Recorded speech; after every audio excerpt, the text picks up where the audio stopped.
నమస్తే. చాలామందికి ఏంటంటే ఈ 3 మూలలు అంటారు చూడండి, అలా చపాతీలు చాలామంది చేసుకొని తినరు.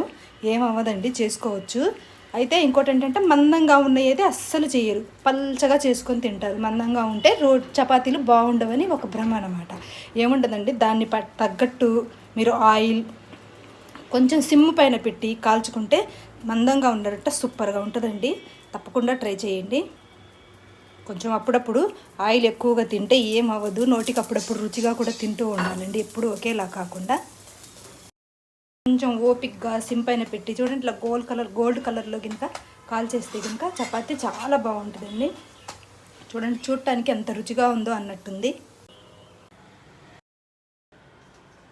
చపాతీతో పాటు కొంచెం అన్నం,